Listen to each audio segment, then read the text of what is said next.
Hello everyone, study with us में आपका एक बार फिर से स्वागत है। और आज हम डिस्कस करने वाले हैं सुपर इम्पॉर्टेंट क्वेश्चंस जो कि काफ़ी इंपॉर्टेंट है आपके नेट की एग्ज़ाम्स के लिए।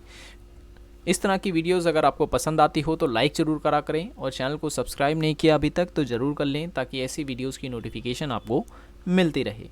ठीक है, जो वीडियोज़ हैं इन वीडियोज़ में जो क्वेश्चंस लिए जा रहे हैं वो अधिकतर क्वेश्चंस प्रीवियस ईयर के हैं, और उस क्वेश्चन से कितने टाइप के क्वेश्चंस और पूछे जा सकते हैं वो सभी हम जो है हर एक क्वेश्चंस में डिस्कस करते हैं। ठीक है, तो वीडियो को एंड तक ज़रूर देखें। और पहले कि अगर आप हमारी वीडियोस को देखना चाहते हैं तो लिंक जो है वो हमने डिस्क्रिप्शन में दे दिया है। ठीक है, और ऊपर जो आई बटन है उस पर क्लिक करके भी आप हमारी वीडियोस को देख सकते हैं। तो चलिए शुरू करते हैं। आज का पहला जो सवाल है वो ये है कि निम्न में से, ठीक है, निम्न में से कौन सा प्रयोग प्रदर्शन विधि का गुण है? प्रयोग प्रदर्शन विधि का गुण है। तो देखें, मनोवैज्ञानिक विधि भी इसमें सही होगा। सह संबंध पर आधारित होती है ये। ठीक है, प्रयोग प्रदर्शन विधि ये भी सही होगा। और प्रयोगों के प्रदर्शन में उपयोगी होती है तो ये भी सही होगा। सही आंसर है ऑप्शन नंबर डी। उपयुक्त सभी जो हैं ये गुण हैं किसके? प्रयोग प्रदर्शन विधि के। अब प्रयोग प्रदर्शन जो विधि होती है इसी में जो है हम चित्र का प्रयोग करते हैं। ठीक है, चार्ट का प्रयोग करते हैं, मॉडल का प्रयोग करते हैं। ठीक है, स्लाइड का यूज़ करते हैं। ठीक है, ये क्वेश्चन पूछा गया था कि स्लाइड का जो प्रयोग है वो किस प्रकार की विधि में किया जाता है? तो प्रयोग प्रदर्शन विधि में किया जाता है। ठीक है, ये भी आपको याद रखना है। नेक्स्ट क्वेश्चन है, शिक्षण को प्रभावित करने वाले कारक कौन से हैं? ठीक है, शिक्षण को प्रभावित करने वाले कारक कौन से हैं? अभी देखिए, अभी इस तरीके से लिखा जाएगा, अभिक्षमता, रुचि, मूल प्रवृत्ति, ये तीनों की तीनों जो हैं वो शिक्षण को प्रभावित करने वाले कारक हैं। ठीक है, तो सही आंसर हो जाएगा ऑप्शन नंबर डी, उपयुक्त सभी। ठीक है, उपयुक्त सभी इसका सही आंसर है। और भी कई प्रकार के कारक होते हैं जो कि शिक्षण को प्रभावित करते हैं। मैं यहाँ लिख देता हूँ, व्यक्तिगत कारक। ठीक है, और एक होता है बौद्धिक कारक, बौद्धिक कारक, और एक होता है मनोवैज्ञानिक कारक, मनोवैज्ञानिक कारक। ठीक है, और ये जो हैं ये सारे के सारे अन्य कारकों की श्रेणी में आएंगे। ठीक है, और व्यक्तिगत कारक, बौद्धिक कारक और मनोवैज्ञानिक कारक भी आपको याद रखने हैं। हालांकि मैंने टीचिंग एप्टीट्यूड का जब वीडियो बनाया था तो वहाँ पर ये सारे के सारे एक्सप्लेन भी कर रखे हैं कि इसके अंदर कितने प्रकार के और कारक जुड़े होते हैं। ठीक है, जैसे व्यक्तिगत कारक में दो वर्गों में से विभाजित किया गया है। ठीक है, तो इसी प्रकार से। नेक्स्ट क्वेश्चन है, राष्ट्रीय विज्ञान फाउंडेशन, ठीक है, राष्ट्रीय विज्ञान फाउंडेशन ने अनुसंधान का वर्गीकरण कितने वर्गों में किया है? तो याद रखें ये किया है 3 वर्गों में। ऑप्शन नंबर बी इसका करेक्ट आंसर है। तो राष्ट्रीय विज्ञान फाउंडेशन जो है तो कौन से 3 प्रकार हैं जिसका वर्गीकरण किया गया है नेशनल साइंस फाउंडेशन के द्वारा? तो तीनों के नाम आपको जो है याद रखने हैं। पहला है मूलभूत अनुसंधान, दूसरा जो है वो है व्यवहारिक अनुसंधान, और तीसरा जो है वो है प्रयोगात्मक अनुसंधान।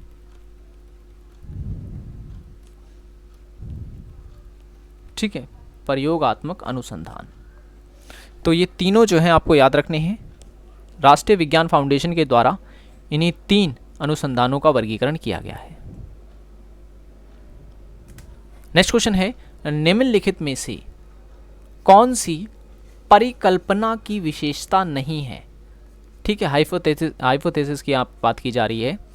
निम्नलिखित में से कौन सी परिकल्पना की विशेषता नहीं है? तो उसका सही जो आंसर होगा, देखें, शाब्दिक स्पष्टता जो है ये होती है इसमें। ठीक है, और उसके बाद प्राकृतिक नियमों के अनुरूप भी होती है ये, और निगमनात्मक चिंतन पर भी आधारित होती है। तो सही आंसर हो गया हमारा ऑप्शन नंबर डी। एक मिनट, इसमें क्या पूछ रहे? विशेषता नहीं है, विशेषता नहीं है। एक मिनट, नहीं शब्द यहाँ से काट दें आप। ठीक है, नहीं शब्द यहाँ से काट दें, विशेषता है। तो सही आंसर ऑप्शन नंबर डी हो जाएगा। ठीक है, नेक्स्ट क्वेश्चन है, भारत में विश्वविद्यालय अनुदान आयोग के क्षेत्रीय कार्यालयों की संख्या कितनी है? क्षेत्रीय कार्यालयों की संख्या कितनी है? तो ये है 7। ऑप्शन नंबर 20 का करेक्ट आंसर है 7 हैं। और 7 के नाम भी आपको याद रखने हैं, क्योंकि ऑप्शन में एक बार पूछा गया था सवाल और आपको चार ऑप्शन दिए जाते हैं, जिसमें से एक जो होता है उसका क्षेत्रीय कार्यालय नहीं होता है। ठीक है, तो आपको सारे याद होंगे तो आप इजी से एलिमिनेट कर सकते हैं कि कौन सा कार्यालय जो है विश्वविद्यालय अनुदान आयोग का नहीं है। तो 7 कार्यालय हैं और 7 के नाम आपको याद रहेंगे। पहला है बेंगलोर, ठीक है, बेंगलोर। और दूसरा जो है वो है भोपाल। तीसरा गुवाहाटी, ठीक है, गुवाहाटी। और चौथा है हैदराबाद। पांचवा है कोलकाता। छठा है पुणे और 7वां है नई दिल्ली। ठीक है, नई दिल्ली। तो याद रखें बेंगलोर, भोपाल, गुवाहाटी, हैदराबाद, कोलकाता, पुणे और नई दिल्ली। ठीक है, ये टोटल 7 हैं जो कि क्षेत्रीय कार्यालय हैं किसके? विश्वविद्यालय अनुदान आयोग के। और मैं बता दूं इस आयोग में कितने सदस्य होते हैं, तो याद रखना है आपको, एक अध्यक्ष होता है, ठीक है, यूजीसी का एक अध्यक्ष होता है, एक होता है उपाध्यक्ष, और जो 10 होते हैं वो अन्य सदस्य होते हैं। ठीक है, 10 अन्य सदस्य भी इसमें शामिल होते हैं आयोग में। तो आयोग में कुल कितने सदस्य हो गए? 12 हो गए। अध्यक्ष एक होता है, एक उपाध्यक्ष होता है और 10 अन्य सदस्य इसमें शामिल होते हैं। तो कुल कितने सदस्य होते हैं? तो 12 होते हैं। नेक्स्ट क्वेश्चन है ई पाठशाला निम्नलिखित में से किस संस्था की पहल है? तो ई पाठशाला शुरू की गई थी एनसीईआरटी के द्वारा। ऑप्शन नंबर ए इसका करेक्ट आंसर है। एनसीईआरटी का गठन जो है 1961 में किया गया था। इसका जो हेडक्वार्टर है या मुख्यालय जो है वो है नई दिल्ली में। ठीक है, सीबीएसई जो है, सीबीएसई का गठन सन 1962 में किया गया था। इसका मुख्यालय भी नई दिल्ली में है। ठीक है, नेक्स्ट क्वेश्चन दे रहा है कि यहाँ पर राष्ट्रीय ज्ञान आयोग की स्थापना कब की गई थी? तो राष्ट्रीय ज्ञान आयोग की स्थापना की गई थी सन 2005 में। ऑप्शन नंबर ए इसका करेक्ट आंसर है। पूरी डेट अगर आपसे पूछे तो पूरी डेट होगी 13 जून 2005। ठीक है, 13 जून 2005। और इसके जो पहले अध्यक्ष थे, पहले जो चेयरमैन थे इसके, सबसे पहले उनका नाम था सैम पित्रोदा। सैम पित्रोदा जो थे इसके पहले अध्यक्ष थे। ठीक है, नेक्स्ट क्वेश्चन है राष्ट्रीय साक्षरता दिवस कब मनाया जाता है? राष्ट्रीय साक्षरता दिवस मनाया जाता है हर साल 8 सितंबर को। ऑप्शन नंबर सी इसका करेक्ट आंसर है। ठीक है, और राष्ट्रीय या अंतर्राष्ट्रीय साक्षरता दिवस पूछ रहा था, सॉरी, अंतर्राष्ट्रीय साक्षरता दिवस मनाया जाता है 8 सितंबर को। ठीक है, और भारतीय शिक्षा दिवस तो 5 सितंबर, और विश्व शिक्षक दिवस, ठीक है, राष्ट्रीय शिक्षा दिवस तो 5 सितंबर, और अगर विश्व शिक्षक दिवस पूछता तो 5 अक्टूबर। ठीक है, जल प्रदूषण से होने वाली बीमारी निम्नलिखित में से कौन सी नहीं है? ठीक है, कौन सी नहीं है? देखिए, पोलियो होता है, हैजा होता है, टाइफाइड होता है, एड्स नहीं होता है। तो जल से होने वाली बीमारियों में पोलियो, हैजा, टाइफाइड शामिल है। अतिसार भी एक रोग होता है जो जल प्रदूषण से होता है।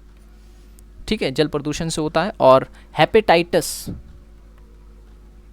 और किडनी खराब होना, तो ये सारे के सारे आपको याद रखने हैं। ये सारे के सारे जल प्रदूषण से होने वाली बीमारियां हैं।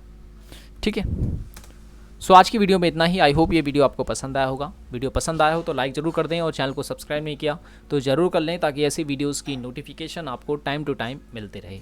सो मिलेंगे अब नेक्स्ट वीडियो में। Thanks for watching this video.